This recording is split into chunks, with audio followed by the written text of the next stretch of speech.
नमस्कार, मैं हूं आपके साथ आशा सरमाल। आप देख रहे हैं रिपोर्टर, और रिपोर्टर में आज हम बात करेंगे नेशनल कॉन्फ्रेंस को लेकर, क्योंकि नेशनल कॉन्फ्रेंस पार्टी की तरफ से जिस तरह से बयानबाजी की जा रही है वो देखते ही बन रहा है, क्योंकि डीडीसी चुनाव जो है वो मद्देनजर रखते हुए काम हर कोई करने की कोशिश कर रहा है। कल तीसरे चरण के चुनाव है और डॉक्टर फारूक अब्दुल्ला की बात करें या फिर उमर अब्दुल्ला की बात करें तो कुछ दिन पहले से ही वो आइसोलेट हो गए थे। उनके घर का एक शख्स यहाँ पर पॉजिटिव आता है और उसके बाद वो आइसोलेट हो जाते हैं। लेकिन आज उमर अब्दुल्ला बाहर आते हैं और वो एक जनसभा को संबोधित करते हैं, जहां पर अलग अलग तरीके से बयानबाजी करते हैं और सीधा निशाना जो है वो भारतीय जनता पार्टी पर साधते हैं। और ये भी आपको बताते चले कि गुपकार डिक्लेरेशन एक तरफ और भारतीय जनता पार्टी एक तरफ, यानी कि दोनों आमने सामने इस वक्त दिख रहे हैं। और बीच में अटकलें ये भी लगाई जा रही थी कि नेशनल कॉन्फ्रेंस बहुत ही जल्द गठबंधन जो है वो बीजेपी के साथ कर सकती है। लेकिन आज फिर से उमर अब्दुल्ला ने भारतीय जनता पार्टी पर निशाना साधा है। क्या पूरे सूरत हाल इस वक्त तक कश्मीर के अंदर चल रहे हैं, सीधा चलते हैं अपने वरिष्ठ संवाददाता सनम एजाज के पास। वहां पर क्या कुछ पूरी सूरत हाल और क्या पूरी जानकारी सनम दे रहे हैं वो देख लीजिए। वो पर्दे के पीछे चले गए थे और कश्मीर में आम लोगों ने इसे पॉलिटिकल क्वारंटीन बताया था। मैं बात कर रहा हूं नेशनल कॉन्फ्रेंस के उमर फारूक की, उमर अब्दुल्ला की और फारूक अब्दुल्ला की। उमर और फारूक ने पिछले दिनों सोशल मीडिया पर लिखा था कि उन्हें क्वारंटीन जाना पड़ा है, किसी सस्पेक्ट से उन्हें कंटैक्ट हुआ है। और उसी कंटैक्ट के बाद जब वो क्वारंटीन चले गए तो कश्मीर में तरह तरह की बातें कही जाने लगी। कुछ ने बताया कि ये मजबूरी थी और इस मजबूरी में कोविड का नाम देके उन्होंने जान बचाई है। लेकिन आज उमर अब्दुल्ला फिर दोबारा वापस आए और श्रीनगर में नवाई सुबह कम्प्लेक्स में उन्होंने पार्टी वर्करों की मीटिंग भी बुलाई थी।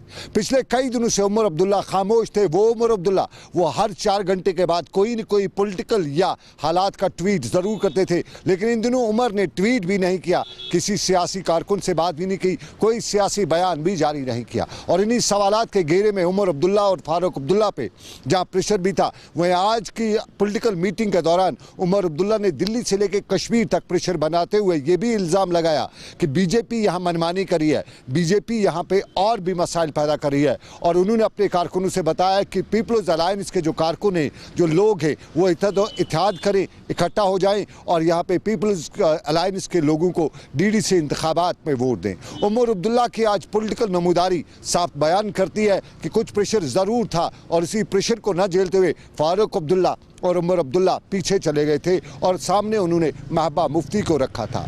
कश्मीर की सियासत में ये हालात वाक़ात पुराने हैं और ये भी कहा जाता है कि पुराने हालात वाक़ात और पुराने मसाइल को जूझते और झेलते हुए कभी कभी सियासतदान पर्दे के पीछे भी चले जाते हैं। और उमर और फारूक के पर्दे के पीछे चले जाने की कहानी वही यहाँ पे दोहराई जाती है। ताहम ये भी बताया जाता है कि उमर और फारूक के वापस अब पर्दे पे आने के बाद अब स्टार कैंपेनर के तौर पे ज़रूर मैदान में निकलेंगे और मैदान में निकलते हुए आने वाले फेज़ के इंतखाबात में वो कहीं न कहीं अपने अलायंस के साथ बढ़कर अपने अलायंस को जीत दिलाने की कोशिश भी करेंगे। लेकिन साफ जाहिर है अब वक्त कम बचा है और कम वक्त में बड़े स्टार कैंपेनर्स में से फारूक और उमर क्या कर पाते हैं ये वक्त ही बताएगा। आबिद कादिर के साथ सनम एजाज, श्रीनगर, कश्मीर। तो आपने देखा कि सनम का क्या कुछ कहना था, किस तरह से पूरे सूरत हाल जो है वो कश्मीर घाटी के अंदर बनते हुए दिख रहे हैं, क्योंकि एक तरफ गुपकार गठबंधन यहां पर दिख रहा है, दूसरी तरफ भारतीय जनता पार्टी और तीसरी तरफ निर्दलीय उम्मीदवार।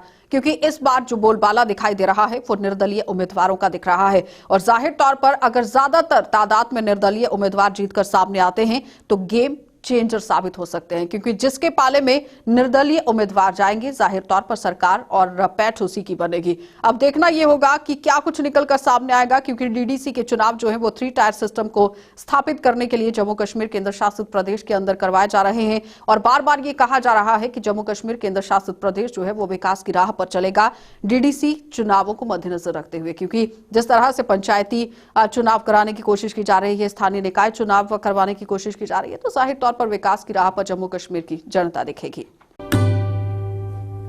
चलिए अब आपको लिए चलेंगे श्रीनगर, और श्रीनगर से भी हमारे सहयोगी तजम्मुल हमें रिपोर्ट दे रहे हैं, क्योंकि बार बार भारतीय जनता पार्टी पर ही नेशनल कॉन्फ्रेंस जो है वो निशाना साधती हुई नजर आ रही है। गुपकार गठबंधन की अगर हम बात करें तो यहां पर बिल्कुल भी आपस में तालमेल बनता हुआ नजर नहीं आ रहा है, लेकिन सत्ता के लिए हर कोई एकजुट होता हुआ दिख रहा है। तजम्मुल क्या रिपोर्ट दे रहे हैं वो भी देख लीजिए। People's alliance for Gupkar declaration के लिए राहत भरी खबर है कि स्टार कैंपेनर और जम्मू कश्मीर के साबिक मुख्यमंत्री उमर अब्दुल्ला ने आज अपना क्वारंटीन पीरियड मुकम्मल करने के बाद सीधा नवाई सुबह पहुंचे और नवाज सुबह में नेशनल कॉन्फ्रेंस के लीडरान की अहम बैठक में हिस्सा लिया। बैठक के दौरान नेशनल कॉन्फ्रेंस के लीडरान ने डीडीसी चुनावों और जम्मू कश्मीर की मौजूदा सियासी सूरत हाल पर तफसील से बातचीत की। ज़राए के हवाले से खबर है कि उमर अब्दुल्ला ने पार्टी कार्यकर्ताओं को PAGD के हक में और चुनावी उम्मीदवार जो उनके हैं उनके हक में वोट मांगने के सफ़र को मज़ीद तेज़ करें। हालांकि खबर यह भी थी कि सीनियर अब्दुल्ला और जूनियर अब्दुल्ला ने जिस वक्त ट्वीट करके ये मुतल्ला किया कि अब वो मज़ीद जो है फ़िलहाल कैंपेनिंग नहीं कर पाएंगे अपने नुमाइंदों के, ना ही वो अपने उस डेलीगेशन से मिल पाएंगे जो डॉक्टर अब्दुल्ला और उमर अब्दुल्ला से मिलना चाहते हैं। उसके बाद आज सीधे तस्वीरें आपको दिखाते हैं कि नवाज सुबह ऑफिस के बाहर जो है फायर सर्विस एंड एमरजेंसी की गाड़ी लगी है। इसके अलावा जम्मू कश्मीर पुलिस सेंटर्स और पुलिस फोर्स की नफरी बढ़ा दी गई है इस पूरे एरिया में, ताकि अंदर की जो बैठक है नेशनल कॉन्फ्रेंस के नेताओं की उसको कहीं ना कहीं मुकम्मल होने में कोई परेशानी का सामना न हो। लेकिन इस मीटिंग के कई माने निकाले जा सकते हैं जब स्टार कैंपेनर्स जिसमें सजाद लोन वो लगातार खीमा जन है नॉर्थ कश्मीर के कुपवाड़ा, लंगेट और हंदवाड़ा के आसपास के इलाकों में, और न सिर्फ चुनावी उम्मीदवारों के हक में इंतखाबी बैठकों मीटिंगों डोर टू डोर में हिस्सा ले रहे हैं, बल्कि महबूबा मुफ्ती भी एक बार साउथ कश्मीर जाने लगी थी, उसके बाद उससे आगे अनुमति नहीं मिली थी। उसके बाद जब वहीदुर रहमान पारा की गिरफ्तारी हुई उसके बाद उनकी प्रेस कॉन्फ्रेंस को अलाउ किया गया और अभी तक बाहर की जो मूवमेंट है उनकी हमने उतनी ज़्यादा नहीं पाई। लेकिन नेशनल कॉन्फ्रेंस के लीडरान की इस मीटिंग में क्या कुछ हुआ, ज़राए के हवाले से खबर है। DDC चलिए अब आपको जिला कठुआ ले चलते हैं और कठुआ से भी सरबजीत हमारे साथ जुड़ रहे हैं। सरबजीत, हमें लोगों की ग्रीवेंसीज को दिखाना चाहते हैं, क्या कुछ पूरी जानकारी दे रहे हैं, किस तरह से पूरा माहौल वहां पर बना हुआ है, क्या समस्याएं वहां पर लोगों को हैं, वो देखिए।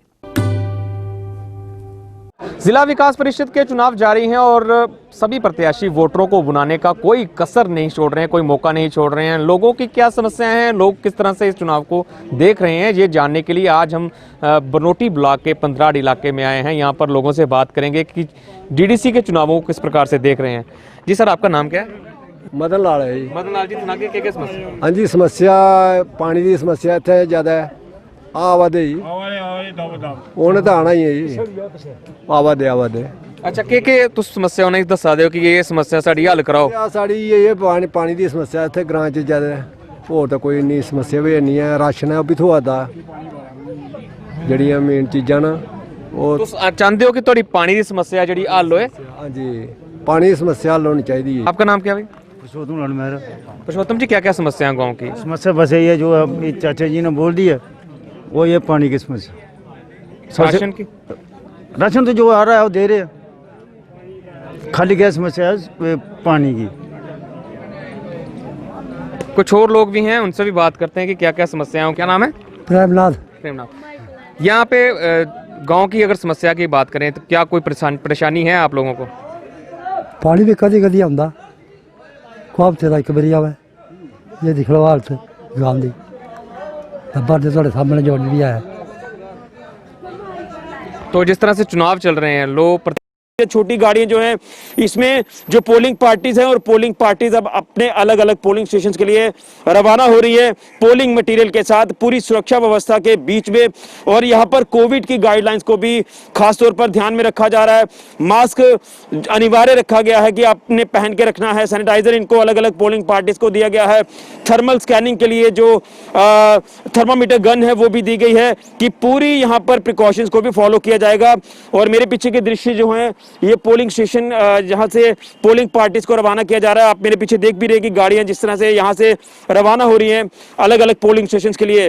तो ये उम्मीद करते हैं कि जिस तरह से पहले 2 चरण यहां पर शांतिपूर्वक तरीके से संपन्न हुए हैं मतदान के और वोटर भी काफी तादाद में घरों से बाहर निकला है, तो कल तीसरे चरण के लिए जो वोटिंग होनी है सांबा जिला के विजयपुर ब्लॉक में, उम्मीद करते हैं कि एक बार फिर से यहाँ पर अच्छी खासी परसेंटेज जो है वो पोल परसेंटेज निकलकर सामने आएगी और जनता घरों से ज्यादा तादाद में निकलकर वोट का इस्तेमाल करेगी और लोकतंत्र को मजबूत करेगी। तो कल विजयपुर ब्लॉक सांबा जिला का यहां पर 65 पोलिंग स्टेशंस पर वोट डाले जाएंगे।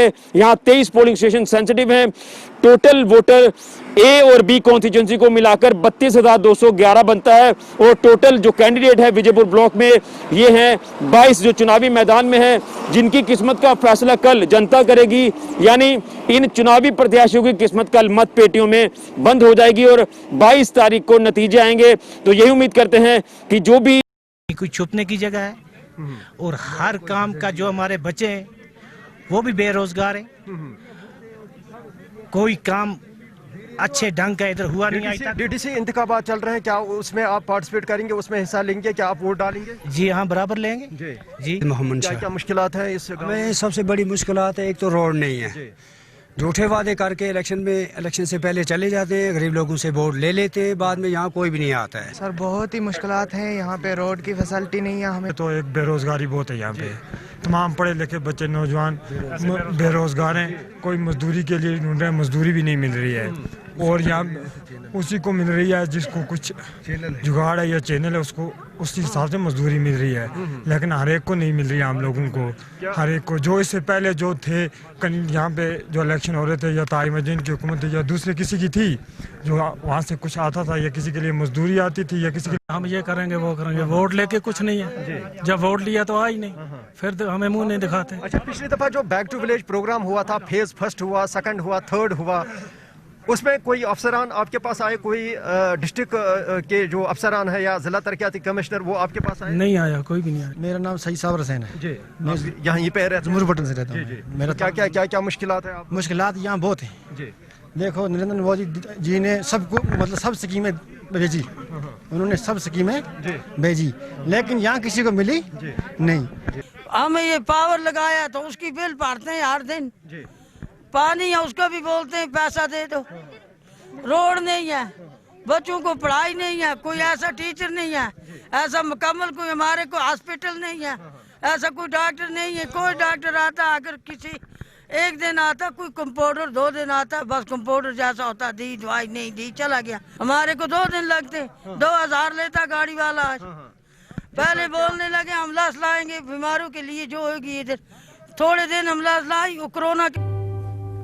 तो आपने देखा कि लोगों का क्या कुछ कहना था, किस तरह से बंकर्स की सुविधाएं लोगों को नहीं दी जा रही है। मूलभूत सुविधाओं से तो ये लोग वंचित हैं ही, लेकिन सीजफायर का अबॉलिशन जब होता है तो अपने आप को छुपाने के लिए भी जगह इनके पास नहीं है। ये जाहिर तौर पर प्रशासन से और सरकार से गुहार लगा रहे हैं कि बंकर की सुविधा इन लोगों को दी जाए। जब उरी सेक्टर में सीजफायर का अबॉलिशन हो तो आखिरकार ये लोग अपनी जान माल का नुकसान होने से बचा पाएं। चलिए अब आपको डोडा लिए चलेंगे और डोडा से भी आपको दिखा देते हैं कि जीएमसी डोडा के अंदर से भी आज बड़ी खबरें निकलकर सामने आई हैं, क्योंकि तस्वीरें जो दिखा रही हैं वो कुछ और ही बयां कर रही हैं। प्रशासन की तरफ से बड़े बड़े दावे किए जाते हैं कि हर एक सुविधा जो है वो जीएमसी डोडा के अंदर दी जा रही है, लेकिन तस्वीरें आप देखिए किस तरह से यहाँ पर दिख रही है, काफी ज्यादा गंदगी। और उसके साथ ही जब अस्पताल के प्रशासन से बातचीत करने की कोशिश की गई तो उन्होंने किस तरह से संवाददाता से बात की है, वो वसीम की इस रिपोर्ट में देखिए। आखिर क्या कुछ कहना चाहते हैं वसीम। तो अभी हम ठीक गवर्नमेंट मेडिकल कॉलेज डोडा में है। ये आप मेरे ठीक सामने देख सकते हैं, बहुत बड़ी बिल्डिंग है और बहुत बड़ा नाम है गवर्नमेंट मेडिकल कॉलेज का, और काफ़ी सारे लोग अपना इलाज यहाँ पे कराने आते हैं। किश्तवाड़, भदरवा, ठाठरी, प्रेमनगर, काफ़ी सारे इलाके हैं और यहीं पे आते हैं अपना इलाज करवाने। और कुछ देर पहले मुझे यहाँ से फ़ोन आया कि जितने भी यहाँ पे वॉशरूम हैं, खास करके वार्ड नंबर 4 का, वहाँ की खस्ता कंडीशन है। मुझे कुछ फ़ोटो भी उन्होंने भेजे और बताया कि 7 दिन से यहाँ पे साफ़ सफाई बिल्कुल भी नहीं हुई है। और अंदर की हम क्या बात करें, और बाहर के आप विजुअल देख लीजिए कि किस तरह की सिचुएशन है, किस तरह का हाल है। ये आप देख लीजिए, कैमरामैन मेरा दिखाएगा आपको कि किस तरह की हालत है। और कुछ दिनों पहले मैंने यहाँ से आपको दिखाया था कि इसी तरह की सिचुएशन थी, कोई भी असर नहीं देखने को मिल रहा है। और आप देख लीजिए कि वाटर कूलर यहाँ पे लगाया गया है, इसकी अब हालत थोड़ा देख लीजिए। मैं अपने कैमरामैन से बताऊँ कि आपको दिखाएं कि इसकी नज़दीक जाके आपको दिखाएं कि किस तरह की हालत है इसकी। ये देख लीजिए यहाँ का निज़ाम किस तरह का है, कोई भी असर देखने को नहीं मिलता है। और कुछ दिनों पहले यहाँ पे एक नए सुपरिटेंडेंट आए हैं, डॉक्टर युद्धवीर सिंह जी, उनने ज्वाइन किया है। और अभी मैंने उनसे बात की और जब मैंने बात की उनको बताया कि जनाब यहाँ पे हालत थोड़ा ख़राब है, तो उन्होंने बताया कि कुछ दिन पहले मेरी 5-7 दिन पहले मेरी ज्वाइनिंग हुई है, हालत ख़राब है, वो मैं भी देख रहा हूँ, अपनी गलती मान ली, मगर ये बताया कि कुछ दिनों के बाद ही साफ़ सफाई होगी, ये उनका जवाब है। और आधे घंटे का टाइम हमें दिया कि आधे घंटे के बाद हम जीएमसी आएंगे और आपको जवाब दे देंगे। चलिए अब आपको बड़गाम लिए चलेंगे और बड़गाम से भी पूरी रिपोर्ट दे देते हैं। अशरफ डार वहां पर लगातार डटे हुए हैं, क्या कुछ जानकारी दे रहे हैं देख लीजिए। बात वर्ल्ड डिसेबल डे की करते हैं और हमारे साथ इस पे बात करने के लिए मौजूद है डिस्ट्रिक्ट सोशल वेलफेयर ऑफिसर साहिबा बडगाम। इनसे हम जानेंगे क्या कुछ इनके लिए स्पेशल होता है जो डिसेबल पर्सनस होते हैं। तो जो डिपार्टमेंट है किस तरह की स्कीमें इनको प्रोवाइड करता है, हमारे साथ बात करने के लिए मौजूद है डिस्ट्रिक्ट सोशल वेलफेयर ऑफिसर साहिबा। इनसे हम जाएंगे। मैम ये बताएं किस तरह की जो स्पेशल डिसेबल पर्सनस होते हैं तो डिपार्टमेंट क्या कुछ इनको देता है, तो क्या कुछ स्कीमें होती हैं इनके लिए? जो डिपार्टमेंट ऑफ सोशल वेलफेयर है वो ऑलरेडी इनके लिए स्कीम्स प्रोवाइड कर रहे हैं, जैसे कि व्हील चेयर्स हम इनको दे रहे हैं, स्पेशल एड्स दे रहे हैं, हियरिंग एड्स हैं जो स्पेशली एबल्ड हियरिंग वाले हैं डेफ पीपल के लिए। उसके अलावा 1000 रुपये की हम इनको माहाना ये प्रोवाइड कर रहे हैं, पेंशन प्रोवाइड कर रहे हैं। जो भी डिसेबल्ड लोग हैं वो हमें अप्रोच कर सकते हैं विद देयर डिसेबिलिटी सर्टिफिकेट और उनको पेंशन्स उनके अकाउंट में डीबीटी के थ्रू मिल जाती हैं।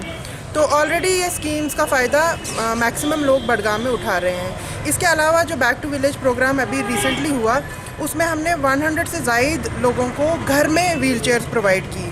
तो इस हिसाब से जो हमारा हिसाब चल रहा है उस हिसाब से तो कोई भी डिसेबल्ड ऐसा नहीं है इस वक्त बडगाम में जिसके पास ये व्हील चेयर नहीं है, फैसिलिटी नहीं है, ट्रैवलिंग फैसिलिटी नहीं है। इसके अलावा हम स्कूटीज़, मोटराइज स्कूटीज़ प्रोवाइड करते हैं, लेकिन ये बहुत चुनिंदा लोगों को प्रोवाइड की जाती हैं, जैसे कि कोई एजुकेशन अपनी परस्यू कर रहा है, कोई पीजी कर रहा है या कोई घर से निकल के कहीं जॉब पे जा रहा है, तो उन लोगों को स्कूटी भी प्रोवाइड की जाती है। चलिए अब आपको जम्मू लिए चलेंगे और जम्मू से भी आपको दिखा देते हैं कि बड़ी खबर जो है वो निकलकर यही सामने आ रही है कि ट्रांसपोर्टर्स ने एक बार फिर से चेतावनी दे दी है। यानी कि प्रशासन की विभाग की तरफ से जो एक बड़ा फैसला यहां पर सुनाया गया था कि 30% किराए को जो बढ़ाया गया है उसे कम कर दिया गया था। जितना पहले किराया लगता था उतना ही लगेगा। उससे आम लोगों को राहत जरूर मिली है, लेकिन ट्रांसपोर्टर्स परेशान दिख रहे थे। क्या कुछ इन ट्रांसपोर्टर्स का कहना था वो भी देखिए। साढ़े फेयर की हाइक जी है वो विदड्रा कर ली गई और कोविड अजे खत्म नहीं होएगा, साड़ियाँ 50% गड्डियाँ भी नहीं चलियाँ और जड़ियाँ गड्डियाँ चलदियां वो सिर्फ ड्राइवर क्लीनर का खर्चा, डीजल का खर्चा और ये खर्चे निकल रहे हैं। बाकी कोई प्रॉफिट सानू कहा जाए प्रॉफिट कोई टोटली नहीं हो रहा। लेकिन उसके बावजूद भी असी क्योंकि गौरमेंट उसने चाहती सी गड्डियाँ चलाओ, असी गड्डियाँ चलाइयां। असी हमेशा गौरमेंट नाल कोऑपरेट करते हैं, लेकिन गौरमेंट साडा गला ही दबाती है और साडा ਜਿਹੜਾ ਕੋਈ खून ਰਹਿੰਦਾ ਉਹ ਵੀ ਚੂਸਣਾ ਚਾਹੁੰਦੀ ਹੈ। ਸਾਡਾ ਜਿਹੜਾ ਰੈਗੂਲਰ ਕਿਰਾਇਆ ਹੈ ਉਸ ਨੂੰ ਵਧਾ ਦਿੰਦੇ ਤੁਸੀਂ, ਲੇਕਿਨ ਨਹੀਂ ਉਹ ਨਹੀਂ ਕੀਤਾ ਗਿਆ ਔਰ ਇਹਨਾਂ ਹਾਲਾਤਾਂ 'ਚ ਅਸੀਂ ਗੱਡੀਆਂ ਨਹੀਂ ਚਲਾ ਸਕਦੇ।